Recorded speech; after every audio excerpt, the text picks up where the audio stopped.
Good afternoon, everyone. So I think we'll get going after a few technical issues there, as always.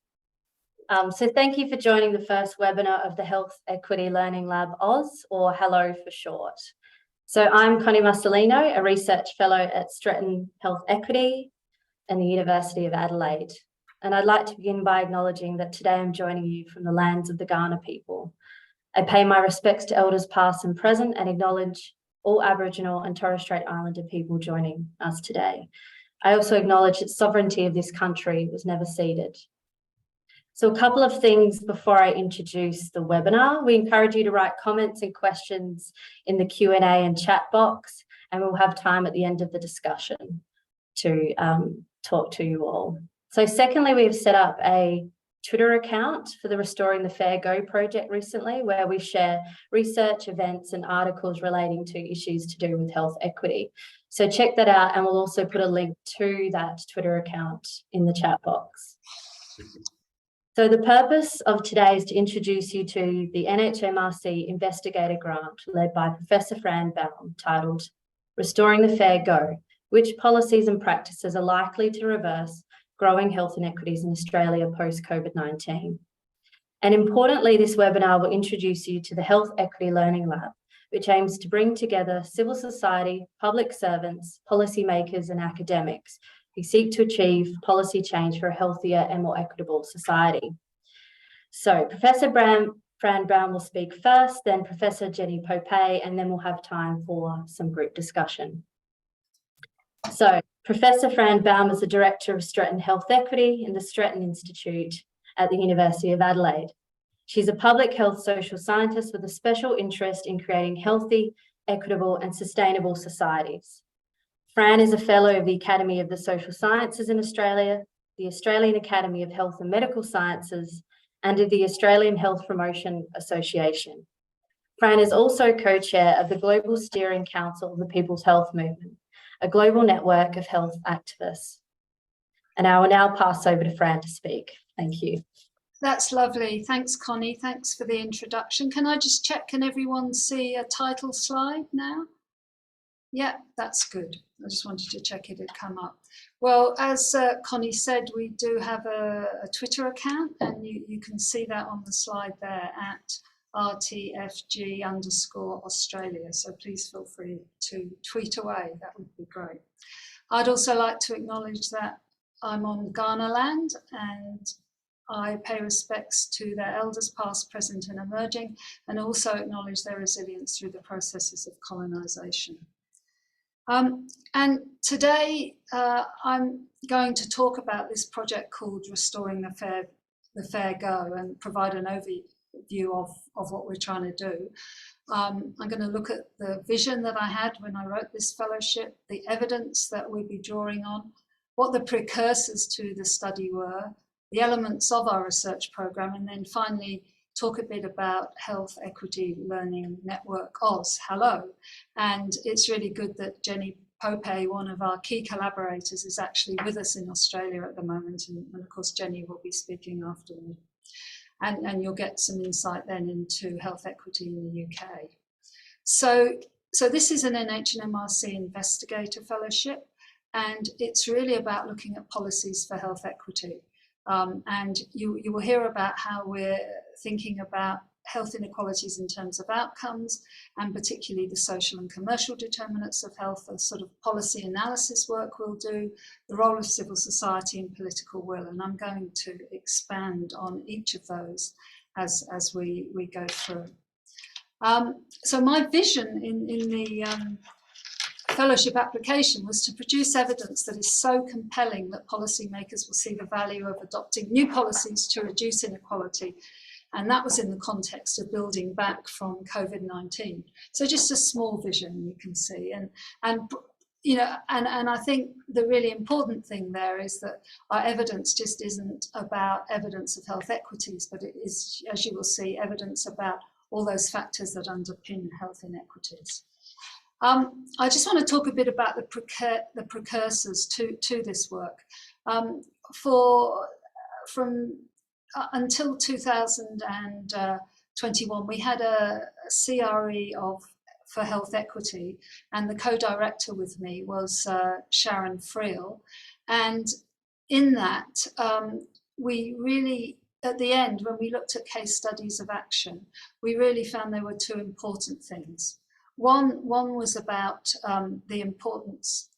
Sorry, Toby's just told me that my slides aren't moving on. Is that right? So what slide do you see now?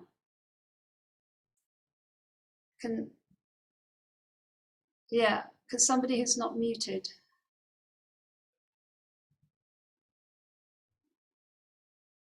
Connie, can you see, what slide do you see now? No. Fran, we're on precursor. Yeah, that's right. Sorry, that's exactly just started. They've just started moving. Yeah. All right. Okay. Thank you. So the two key things in understanding probably why there hasn't been much action on health equity when we worked through this Centre for Research Excellence was about the need to look much more at who holds power and who doesn't, and of course the need for political will. And those things aren't especially new, but we really were able to highlight those through the series of case studies that we did. Yeah, the problem now is that they won't seem to move on at all. They seem to be stuck on that slide. Maybe I'll stop sharing and start again because something is just not moving on there. Apologies for this. I'm going to stop sharing and try and start again because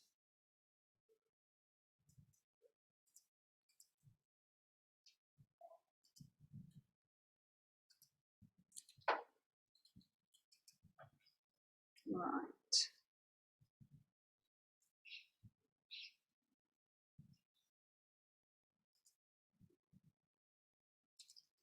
So if you just bear with me while Toby, I'll try to start again, but it's frozen. Sorry for this, guys. So what did you...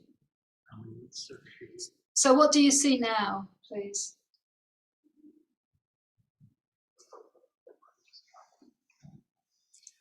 Okay, so Jennie, can you let me know if you're now seeing precursors research on transnational corporations? Yeah, we are. So I'm going to leave it in that view rather than put it into full view.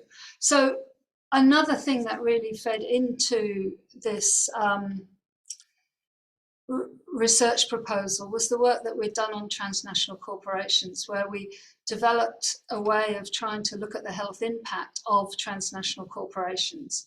And, you know, we really were looking at that in terms of the way that these companies put profits before social health and equity concerns, the massive tax avoidance, which means less for public health, that they're powerful lobbies to encourage privatization. And that was a key point that we picked up in the fellowship. They tend to oppose regulation, even though it's needed from a health point of view. The environmental costs are externalized, and local context and knowledge are often discounted by these corporations. And of course, there's no public accountability for their health impact. So you can see some of the work there that we did, and just to say that one of the pieces of work we've done is to develop a framework in which you can actually assess corporate health impact assessment. And that has involved us looking at regulatory structures of how they constrain and facilitate the practices of transnational corporations, actually detailing the practice and products that might have an impact on health and equity, and also looking at the direct impact of their practices on living conditions.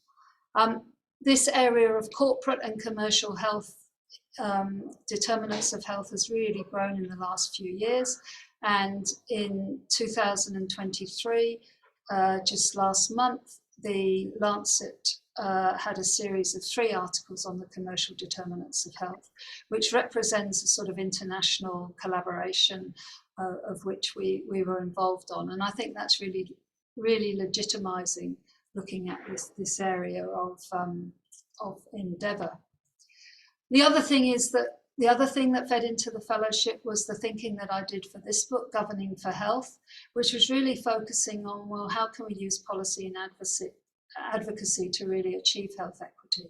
And that meant, talking about the importance of healthy public policy, which means crafting, drafting, implementing policies that will act on health, equity and sustainable societies.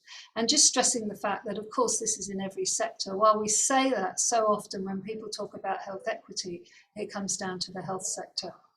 And the fact that, direct government actions need to be towards well-being and equity, but also to provide a regulatory framework for the private sector. So these are the sorts of thoughts that we had coming into this fellowship. The other thing, of course, was the evidence of decline in health equity. And there we've considered over the years on the extent and trend of health equity, what's happening, and also on the social and economic determinants that contribute to health inequity. So in some work, you can see at the bottom the link. We did some work in South Australia called the Heaps Unfair State. If you Google the Heaps Unfair State, you'll find your way to those reports. But it basically showed that while health had gone up for all groups, it had gone up more for the better off groups. And you can see there the increase in the ratio between the bottom and the top quintiles of health inequity. And highlighted there, of course, is in South Australia, it had one of the greatest increases, and there was some difference between the states there. But our work sort of is looking at that trend that really has been evidenced when you compare the 1990s to the current situation. And of course, in terms of social determinants, this is probably one of the biggest, that our Gini coefficient that measures how equal we are in terms of wealth distribution has really, really changed considerably over since just in this century. You can see those figures comparing 2003-4 with 2017-18. And just last week, the Australia Institute produced these data on what's happened to the share of economic growth in Australia. And you can see that it's become really unequal. So if you look at the period of 1950 to 60, which is often seen as a conservative period under the Menzies government, the top 10% got 4% of the growth and the bottom 90% got 96%, whereas you look in the last decade and that situation has been completely reversed. And I think it's worth thinking about that when we think about political will, because clearly this was a Liberal government. It wasn't a government that was openly committed to equity, and yet we did see a very different situation in terms of where economic growth was going and who it was benefiting. And of course, we're also conscious in our work that inequity is not just something in Australia, it's something that's happening globally. And what's happening globally is there's a real creation of kind of a transnational class who are extraordinarily rich. And the figures, Oxfam does a fantastic job of documenting those, but you can see from their figures that the wealth of the 10 richest men had doubled, while the incomes of 99% of humanity were worse off because of COVID-19. And then just another figure that the combined wealth of the world's 22 richest men equals the wealth of all the women in Africa. And there's so many figures like that we can point to. And Antonio Guterres, who's the UN Secretary General, has made the point that this idea that, the rising tide will lift all boats has really not happened. And he said some are in super yachts while others are clinging to the drifting debris. And I think there are more super yachts than there used to be. So given that, what we say to ourselves is, well, are we having a fair go in Australia and looking at how we can increase the opportunities for that? And I'm going to go through each of these points in some detail, and I won't stop on this slide because we are running a bit short of time. That's our conceptual framework. This was worked out in a project that this is adapted from some work we did in the Punching Above Weight project, which I'll talk about a bit later. But you can see we look at the context within which inequities are happening, what the key determinants of health are, how they have an impact on people, and of course then the outcome of inequity in the distribution of disease, injury and population health outcomes. And you can see along the bottom we're stressing the importance of civil society action, and again I'll talk more about that. We're doing some social epidemiology work that's led by Dr. Joe Flavel, who I think is online with us today. And there we're trying to look at the nature of health inequities, including during the pandemic, and the social and commercial determinants that are underpinning those growing inequities. We're trying to move away from a kind of methodological individualism and looking at more structural factors. We will be analysing publicly available data for each jurisdiction and painting a sort of social epidemiology of inequity. And we will, from that and from some of our policy analysis, will produce an Australian report that will have some specific states and territory sections that's looking at an initial look at, you know, what are the inequities, but also, perhaps most importantly, why is this happening? Why are we getting increasingly unequal? And we are also methodologically looking at experimenting for our group some systems analysis of the impacts of different variables and the interactions between them. As I've already said, the commercial determinants of health are a really important part of the programme, and our second aim was to look at the growing influence of corporations on Australian public policy and the impact on health equity. And Julia Anaf, who I think is also online, will be leading that work, or is already leading it. As we said earlier, this issue of privatisation has become a really key one when we've looked both in the pilot work we did in South Australia, but also in the work we've done on transnational corporations. Julia has just completed leading a narrative review of evidence for the links between privatisation of government services and increase in inequities. And what we found from that, that's in Australia, there's surprising little evaluation of the impact of privatisation, and there's more evidence of negative impacts on health inequity than any positive. And we're now considering what case studies we might look at. In the past, we've done some work on job agencies and their role. That's the contracting out of that work from what used to be a Commonwealth Employment Service. And at the moment, we're looking at the impact of consultancy firms, particularly the big ones like EY and so on the public sector and the public good, because it seems to us that they are not being a force for equity, I guess.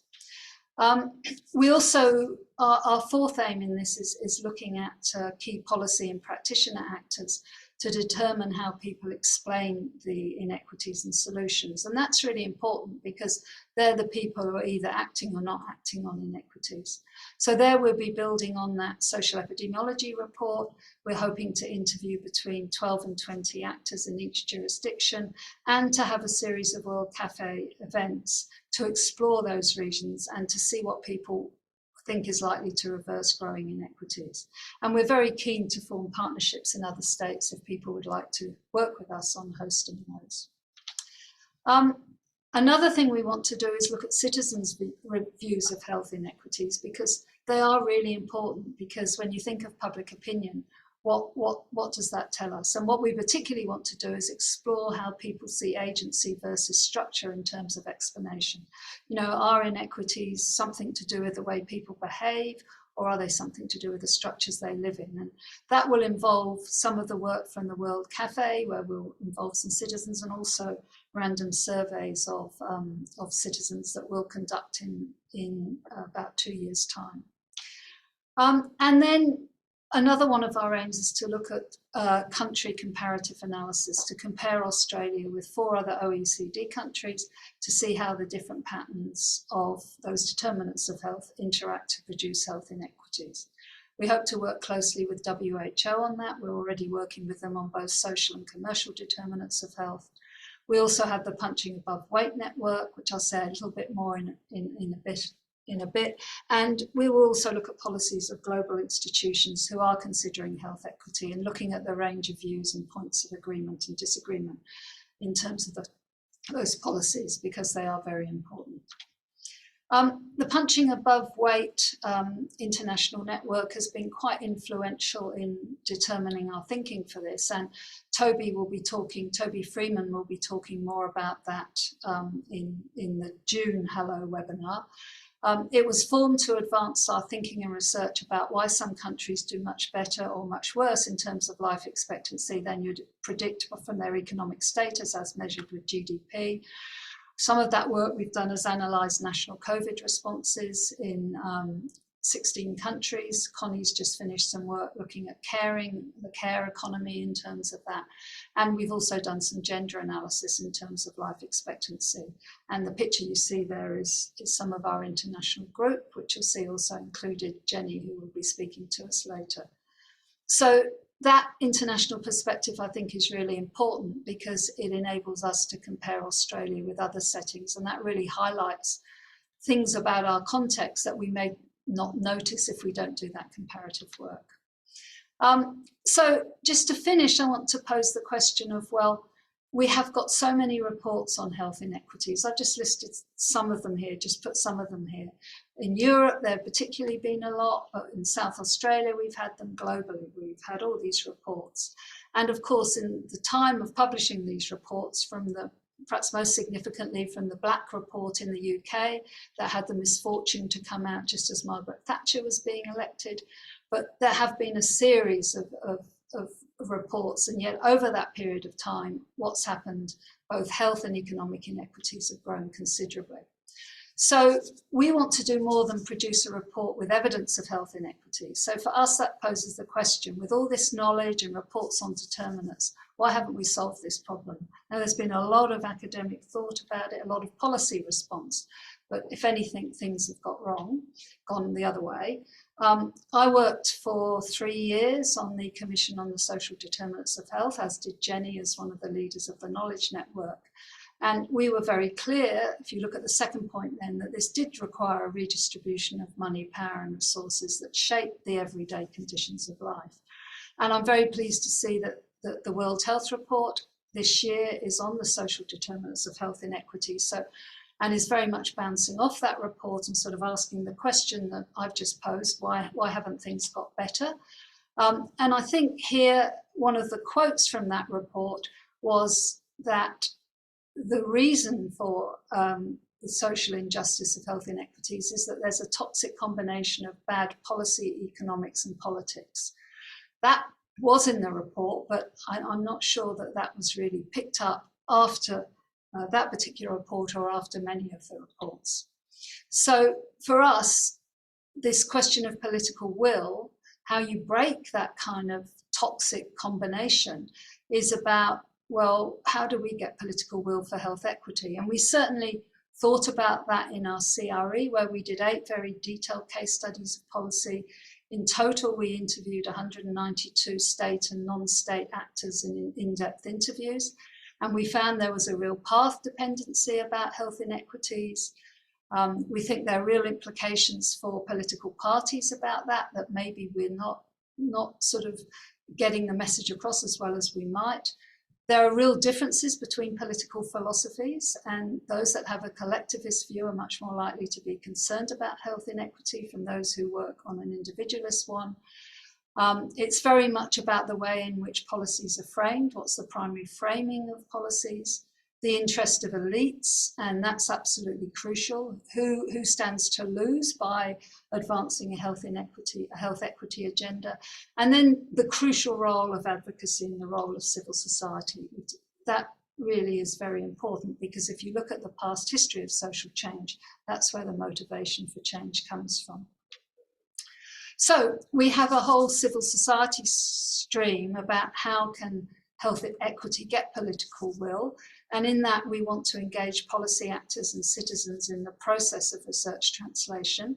And for that, we've already done a desk-based assessment of NGOs in Australia who are working on health inequities, based on a method we used in an ARC study on food NGOs. We again want to do some key informant interviews about what they see as the blocks, And importantly, one of the strategies is to establish the Health Equity Learning Lab Oz, HELLO, which is to make health equity a political issue of concern and monitor what helps and hinders that process. And we really hope that people will kind of subscribe to HELLO and help us generate ideas. So to talk explicitly about the Health Equity Learning Lab, and Connie, who's chairing today, is sort of the person responsible on the team who's leading that, is that we want to create political will for health equity action. We're hoping that the work we do under that stream will bring together researchers on health equity, civil society actors, and other people who are keen to reduce health inequities, which may include some public servants. So this webinar series is one way in which we hope to discuss what is needed to make the reduction in health equity a goal of policy, because that's our aim, that we'd have politicians saying this is a key indicator. We hope to get improved understanding of how you can win political will. And by 2026, we hope to have increased the advocacy and have even more policy action to reduce health inequities. Obviously, the reduction will happen over years. So if you do want to join HELLO and sort of formally subscribe and receive details of our activities, then please email Connie, and there's her email. So please save the date for our next HELLO webinar, which will be on the 19th of June from 12 to 1. And Connie will be talking about civil society and health equity, that work of kind of mapping the work that is already happening in civil society. And Toby will be talking about insights from the Punching Above Weight network. As Connie said, we do have a Twitter handle where you can follow us, and our team, you can see there, also are very keen tweeters. So we see that as one method of research transfer amongst many others. So on that note, I'll stop and thank you for listening, and I'll hand back to Connie. Thank you, Fran. And thanks everyone for being patient with a few of our technical issues. We've now enabled the chat function if you wanted to use that, but you're also welcome to continue using the Q&A function as well. So I'll introduce Professor Jennie Popay, who is a Distinguished Professor of Sociology and Public Health at Lancaster University. She is co-director of the Centre for Health Inequalities at the Liverpool and Lancaster Universities, which is a collaboration for public health research, and co-leads a research program in the English School of Public Health Research, evaluating policies and actions on the social determinants of health equity. We've been very lucky to have Jennie with us in Adelaide over the last few weeks, sharing her generous time and expertise. So today, Jennie is going to talk about significant initiatives in knowledge exchange and learning for health equity in the context of England. So I'll pass over to you. Thanks, Jennie. Thanks very much, Connie. Thank you. I'm delighted to be here and acknowledge that I'm speaking on the lands of the Ghana people and pay respect to their elders past and present. I've been thinking about HELLO. I think it's a brilliant title. It's a really ambitious initiative. I was Fran might be amused thinking of what it might be in an English context, and I came up with HELP with the POM on the end to replace the OS. But, a little bit of light relief to start. So what I wanted to do was just describe some of the landscape in England primarily. Actually, we have a lot of diversity, increasing diversity amongst the four nations in England: Scotland, Wales, Northern Ireland, and England in the United Kingdom. So I'm going to focus mostly on England. And as I say, talk about, if it will work for me, right. Can I get it to share? Is that sharing? Yeah, great. Okay, let me go to slideshow and play from the start. Okay, the first thing to say, if it will move on, is that these initiatives have been around for at least 2 decades, some of them. So they're not new, although they've been kind of morphing over time, really. So I tried to distill some of the characteristics that might be relevant to the Health Equity Learning Lab initiative. So the ones that I could see here in these UK initiatives, and there's some examples I'll very briefly talk about in a minute, is that they do focus on the social determinants of health, but not always centrally. There's still quite a strong focus in these initiatives on lifestyle approaches to addressing health inequalities, and there's a lot of evidence that these lifestyle approaches may improve population health, but they're not very effective for reducing health inequalities. So that focus is quite difficult to shift, as Fran was saying, to get into the structural determinants and the commercial determinants. And I think that's understanding a bit more why that is happening might be really important for the UK as well. Most are funded either in whole or part by our National Institute for Health Research. So these initiatives are coming through the research route rather than the policy practice route. But there are some larger charitable foundations involved in this, and I'll talk a little about one example of that. There's a strong focus in these initiatives in England on building capacity for research. So they're called infrastructure grants, most of the NIHR grants. They're not from their empirical research funding programs. So it was a recognition in the National Institute for Health Research, where they are funding this, that research for public health and health equity is not as strong as it is in the clinical field and the medical field. So a lot of these initiatives have that idea of building research capacity and then knowledge exchange. So the pipeline from the doing of research to the dissemination of research to the uptake of research as a capacity building challenge, really. There is quite a strong emphasis also now on evidence review and synthesis before new empirical research is agreed. So we're now expected in England to either find a recent review of the evidence in order to justify doing new empirical research in any of the health fields, but health equity as well, or if there isn't one, to do one. And a few of these initiatives have been really developing the idea of evidence synthesis in public health and how you do those with a stronger health equity focus.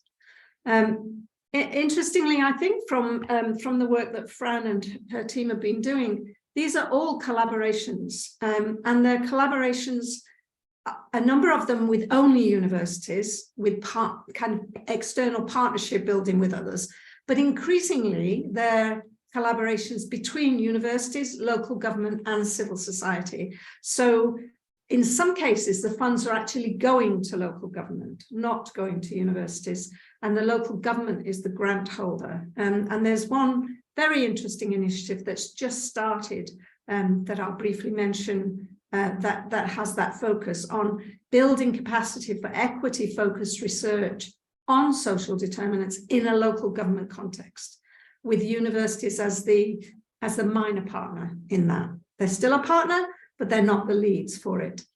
And in all of these, there's a very strong public involvement focus. Within our National Institute for Health Research, you just won't get funds unless you have relevant publics or communities involved as partners in all the activities, not just in research, but in the knowledge translation activities, although methods for doing that are less well developed.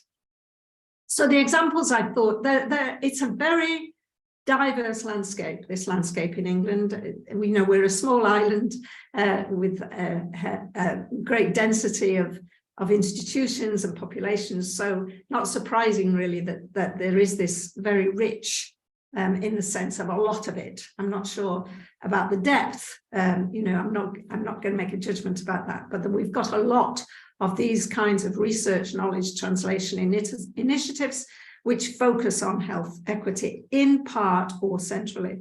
So the two longest lasting ones are these things called policy research units, and there are, I think, there are 15 of them for different policy areas, and one of them is the Public Health Policy Research Unit, and that's led by the London School of Hygiene and Tropical Medicine, but there are six universities involved from across England. And they've done a lot of really innovative work reviewing the evidence. Margaret Whitehead, for example, has done with colleagues a realist review on power and control as a determinant of health inequalities, which was a very complex review to do with very diverse evidences, and some of you may be familiar with that. So those policy research units are very strongly linked to the department which kind of sponsors them. So there's a policy research unit on transport, for example, there's one on environment, and the public health policy research unit links quite closely with the others. They're collaborations in themselves, and they collaborate with one another. So quite innovative. And because they have these very strong links with policy, the argument is that the research will have greater impact sooner. And I haven't looked at that. I think it would be very interesting to see whether there is evidence that the positioning of those units means that, and the relationship with the central government department that's responsible for the policy area, means that the research is having more impact faster. Then there is a regional network of applied research collaborations, ARCs, which actually started life as slightly different animals in 2014 with a much longer title, but for short we call them CLARCs. In 2019 they became applied research collaborations.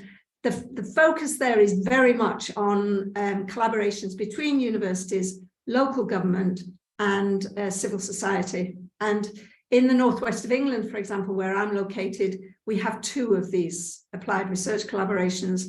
There's one around the Greater Manchester conurbation, and there's one along the Cumbrian Lancashire coastal footprint. And they are all required to focus on health inequalities in all the work they do. And they have, across the network of applied research collaborations, they have a special program focused on health inequalities, research to reduce health inequalities, led by Claire Bamborough at Newcastle University. So it's the public health policy units are universities only. The applied research collaborations are much broader, and they have a very strong focus on the research translation, on gathering research that is already there and working to translate it into policy at a regional level. The newest of these kinds of initiatives, which I'm really interested and excited about, are called health determinants research collaborations. And this is the brainchild of Brian Ferguson, Professor Brian Ferguson from York, who is now the director of NIHR's Public Health Research Funding Programme. And he's really driven this initiative, which is giving the funding to the most disadvantaged local authority areas. The money goes to the local authorities. And I think they've funded, I can't remember, I think there might be 6 initially just funded in the last few months. And now there's a second wave of funding coming up. And they are partnered with universities, but the money goes to the local authorities. And it's about building capacity for research on equity, and particularly on the social determinants in local authorities. So building their capacity to do research, but importantly to use research as well. And the first round of those, one of them has gone to Blackpool in northwest England, which has the worst health profile in the country, and another one which is the link here is to Tower Hamlets, which is in the East End of London, another local authority area with very poor health profiles. So these slides can perhaps be shared with these links. So then the Health Foundation example I was going to just draw attention to is the foundation initiative, is the Health Foundation's collaboration called Health Equals. They've been working on this for a few years, and it was formally launched, I think, last year. and that's a multi-sectoral evidence-based campaigning group. I think the last time I looked, they had 30 or 40 members. They might have more now, and they're absolutely committed to promoting action on social determinants of health equity. The Health Foundation is one of our richest charitable funders of research and also knowledge translation type initiatives. And this is a very interesting initiative. It's got a large number of our very big civil society, the national civil society organisations involved, but there are also local governments organisations on this collaboration. And then there's the School for Public Health Research, which I just wanted to say a little bit more about. That has a commitment to focus on health inequalities, producing evidence to support the reduction of health inequalities in all our research. Whether we're doing that or not is something that we are assessing, because we've had that focus. The School for Public Health Research was set up in 2013. This is our third tranche of 5-year funding, so it's the third quinquennium. And I did an assessment of the extent to which health inequalities ran through all the research that we did in the second quinquennium, and it didn't. It was a mixed picture. So we're trying, but we're now 11 years old and we still haven't got that embedded focus on producing evidence to reduce health inequalities. There is also a strong commitment to structural determinants, a growing interest in commercial determinants. We have 4 new research programs. One of them is focused very specifically on evaluating some of the national and local initiatives that are aiming to reduce health inequalities. There's a program on public mental health, a program on healthy places, the healthy planet, which is bringing in the environment and sustainability for the first time. And I've forgotten what the 4th one is now, but there are 4 programs. And the School for Public Health Research this is just a map to show you. In England, there are 9 members, which actually incorporates 13 universities, because a number of the members, 3 of the members are collaborations in themselves. Fuse is in the northeast there with Newcastle and other universities. Lilac is Liverpool and Lancaster. And there is a new collaboration, Fresh, in the Midlands. So you can see we have a geographical spread from across England. The dots are a particular program that we set up, Public Health Practice Evaluation Scheme, where local authorities can apply to the school to have initiatives that they are implementing that are focused on attempting to address social determinants. They could have them evaluated. So those FES initiatives are also spread around the country. They're very small scale local authority initiatives, and we work with them to evaluate them. So the school is an interesting initiative, a research collaboration. Again, as I said, with this commitment to embed work on reducing health inequalities across everything we do. And we haven't achieved it yet, but we're making progress. One of the things that the school has done is set up this initiative called Equal England, which is a knowledge exchange network. It started in the north because, of course, we have this long-standing divide between the health of the north and south of the country, and there are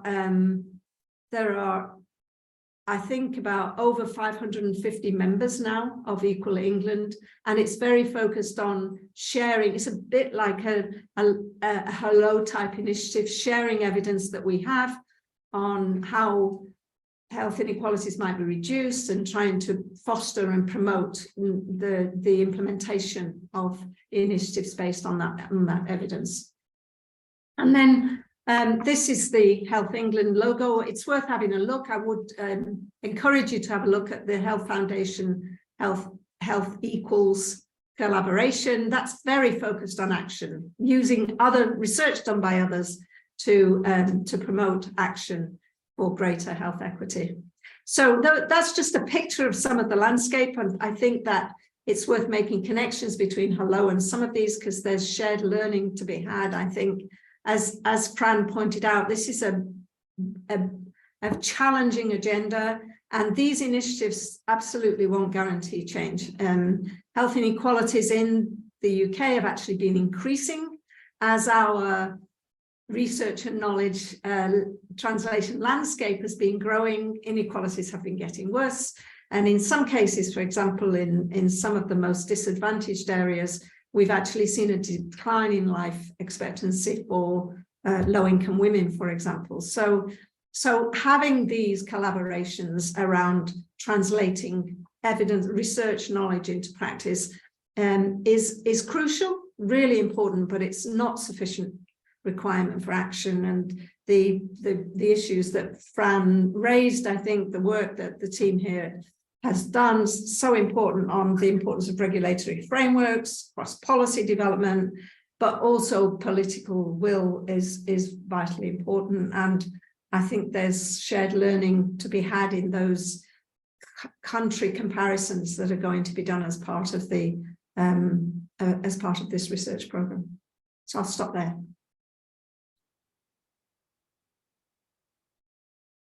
Thanks, Jenny. That was great. And such an interesting point about how, you know, evidence has increased, so have health inequities. So, and that's, I suppose, a part of what we want to investigate.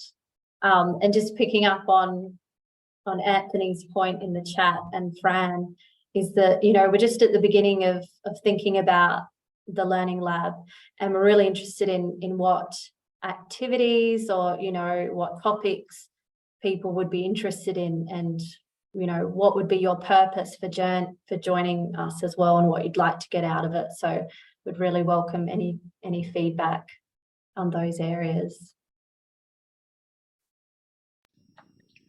So I'm just looking to see if there's any questions, but please send them through. I think Anthony Brown has raised the question of private health insurance, and I don't know, Anthony, I think I've said we aren't aiming specifically to look at it, but I'm sure, you know, it will be part of our report that we use before we interview policymakers, because there is that, which will be drawing on secondary evidence about it to show that it is very inequitable. I mean, I don't know the latest figures, but it's something like $3.5 billion goes to subsidise private health insurance. So it's part of how we need to make the whole issue of healthcare much more equitable. I mean, I think it's becoming clear now. I think, as you say in your point, it's very clear that a properly funded single payer health system actually works really well. And Jennie might want to comment on that, because we've had discussions about the pressures that are seeing the National Health Service in the UK basically being privatised by the back door. And I actually think you could say a similar thing is happening to Medicare in Australia. But Jennie, I don't know if you've got any comments about that. It's a really important point, Fran, actually, because one of the initiatives that our current government has put in place in order to help the NHS deal with the COVID backlog, as we refer to it, which is very significant, is to really require the NHS to invest money in the private sector to have more capacity to deliver. And so I think in 2022, there was £1 billion, about 6% of the budget, tiny amount of the budget, but it was invested in the private sector. One of the biggest recipients of that was actually Ramsay, which I believe is an Australian private provider. So they got 134 million of this money from the NHS to help the NHS deal with the backlog. And they've actually, in that year, despite the money, I think it was £500 million, not £1 billion, £500 million going to private providers, they've actually had fewer patients dealt with. So there's been a reduction in the number of patients and an increase in the amount of money going into the private sector. And now I think there's a 10 billion pounds is what the NHS is expected to invest in the private sector. And there's a task force being set up to work on how the NHS can maximise the use of private sector providers under this umbrella of dealing with the COVID backlog, and yet it doesn't seem to be helping with dealing with the COVID backlog really. And that task force has got the chief medical officer of Circle, which is one of the big American private providers, and private sector lobbyists on the task force. So there's a real force at work to privatise aspects of the NHS, and I think there's probably not enough awareness of it amongst the British public. There seems to be a belief that so long as the service is free, it doesn't matter who's providing it. But I think the evidence doesn't support that really. I see there's another comment there from Anna Perner, which I think is really good, is that we could end up with GPs who bulk bill and those who only bill privately. That will create. And our research group over the years has done a lot of work on comprehensive primary health care and community health. And we were somewhat distressed to see that the Daniels-Andrews government is imposing a 15% cut to their community health programs, particularly the health promotion. They say that it will be done through the local public health units, and I think we need to find out more about those, because they do seem very much like a reaction to COVID and focusing on infectious disease particularly, but we certainly need to monitor that. And actually this Thursday, we're having another webinar that we perhaps can put the link in, Connie, into chat. I don't know if that's possible, looking at our work on the history of the community health movement in Australia, because our research suggests that the expansion of multidisciplinary community health centres would be a great way to improve health equity. They're already, Aboriginal community controlled health organisations are already doing that extensively, and have been proven to provide a much better primary healthcare service to Aboriginal people, Aboriginal and Torres Strait Islander people. But I think, the history of the community health movement from the 1970s onwards has lots of evidence that the community health centres that have existed particularly in South Australia and Victoria, but even a strong community-based health program in New South Wales have had lots of benefits. Are there any other comments or questions? One thing I'm interested in learning about from everyone is whether you're already, involved in networks or collaborations working on issues to do with health and equities. So it would be great to hear about that.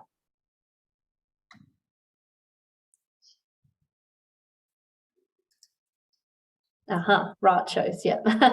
National Rural Health Alliance, yeah. Yeah, we've heard of Rachos and we thought they sound very interesting. And I think Connie's just put the link. While it's called A History of Community Health Forum, we'll be looking at our kind of initial results from a group of us at La Trobe University, Sydney University, and Flinders and the University of Adelaide, researching the history of community health. But the webinar on Thursday is actually looking what are the implications for contemporary health policy. So that will be our main focus there, which I think will give us a chance to continue this discussion about equity in healthcare services. I mean, one of our aims with the Restoring the Fair Go project is to recognise that access to healthcare is really important, but also recognise that the main determinants of health actually sit outside the health sector. And so getting all those intersectoral people, in housing, in employment, in the distribution of wealth and tax, and seeing that they are making a real contribution to how equitable we are or not. So we're also very keen to extend the Hello Network beyond kind of people interested in healthcare access, although we recognise that's really important, but really spreading that out to other areas of concern. And when Connie reports on her work on civil society in June, that will be looking at how much that kind of idea has spread, and we would do that much more. And I've just seen someone who's there on behalf of the Australian Unemployed Workers Union. And I think that kind of union is a really important advocacy group, you know, given that unemployment is such a threat to people's health, but then, you know, poor jobs are also a threat to people's health. So we're very pleased to have you there from the Unemployed Workers Union, because we've always considered that we should have a strong partnership with you because of the important advocacy work that you're doing. That's really important. Oh, and we've got James as well, another member here. So welcome. That's really good. And Jenny's just said the 4th research project in the English School of Public Health Research is children and young people. So that's so important. But I guess we just want to say that we're really keen to get ideas for how we can develop Hello. We want to share that with people around the country who are interested in health equity, and we'd love to get any of your ideas of how we might do that. And anybody who's willing to present at one of these Hello webinars about the advocacy work they are doing would be fantastic. You know, if somebody would offer. We don't just want to have research presentations. We'd love to hear from people who are either doing exciting things on developing policy or are advocacy groups. Yeah, so please let us know. Great. There's a few comments coming through about different networks which people were involved in, so that's really great to see. Yeah, and we'd love to chat with anybody there. Would be really good. So I think we've got 1 minute to go. So I'll just close by saying thank you to everyone for joining and hearing about the Restoring the Fair Go project and the beginning of the Hello network.